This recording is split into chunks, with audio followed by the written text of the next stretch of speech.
How do I homeschool on a budget? This is Pastor Timothy Board, co-founder and director of Grace Family Ministries. Our mission is advancing the cause of Christ to the ends of the earth, beginning right at home. Once again, I'm here at the South Dakota Grace Family Conference with Peter and Jessica Fries, and so we've been talking about home-based, parent-led family discipleship, and as far as homeschooling is concerned, and just as far as where the Lord has brought you to where you're at today. And it's been an exciting journey. You're getting ready to celebrate your 20th wedding anniversary. That's exciting. I joked with your husband yesterday that even though he's got short sleeves, but I'm sure he's got something up his sleeve, up For there. an anniversary. But, yeah, well, part of it is maybe just iron sharpens iron as friends, as far as, hey man, what's the plan? There you go. Yeah. So, but anyways, I know Lori and I are looking forward to our 25th here in a couple of years, and so I'm sure I need to get on the ball myself. But anyway, so the Lord has brought you two on quite the journey, because you have what 9 to 10 kids, children. 10 kids, and I'm sure there's been various periods of your life together that, as far as making ends meet, as far as, hey, it would be a whole lot easier if there was an additional income stream coming in, and of course that poses all kinds of other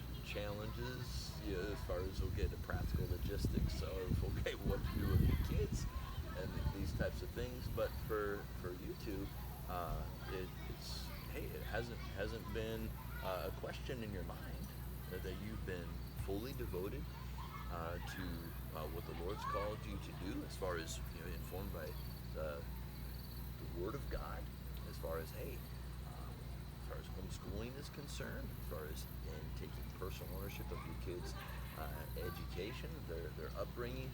But let's face it, sometimes I'm sure you've had questions in your mind. How are we going to do this? Because hey, we need a new math book or science book, and just like, okay, but thankfully, increasingly, there are myriads of different resources available to us, and we can keep costs down very, very much.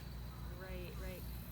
It is, yeah, it is overwhelming when you get started, and especially as a young mom getting started. Sure. But like I said, when you have that little tiny baby, when you get started, you're homeschooling right away, and so they're learning from day one. They're picking up whatever mom's doing. They're excited, but then you start getting to first grade, and that sounds exciting. And there are tons of free options on the internet. There's tons of used curriculum. There's a lot of that type of options.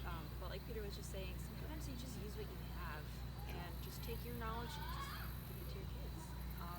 There's also just patience.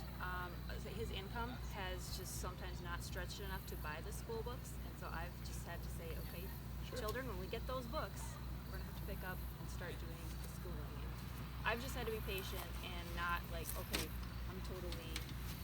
I need that now. I need that curriculum now. I need to be patient and wait, and just when the time is right, to Right. get started with it. Right. So, brother, anything you wanted to mention about that, as far as like homeschooling on a budget? Get creative. There's all kinds of opportunities around. It doesn't take a fancy book from some place to come up with the information.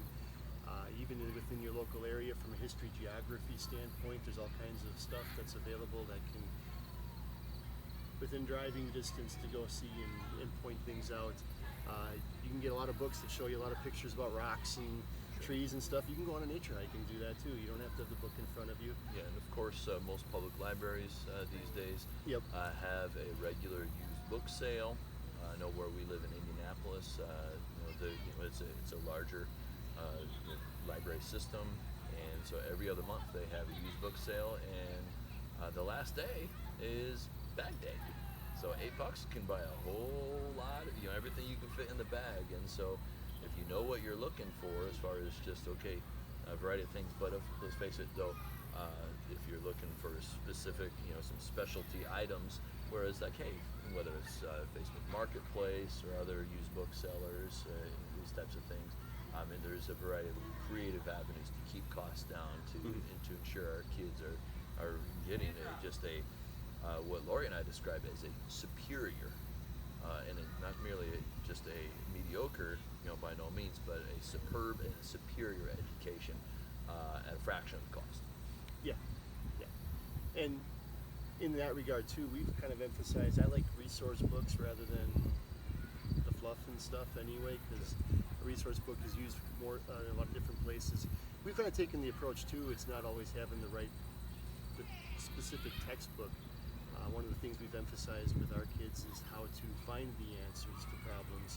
You can't always memorize every single answer, but how do you find the answer? And because there's the amount of information at anybody's disposal, and nowadays for free, basically is ridiculous compared to what it was even 20, 30 years ago.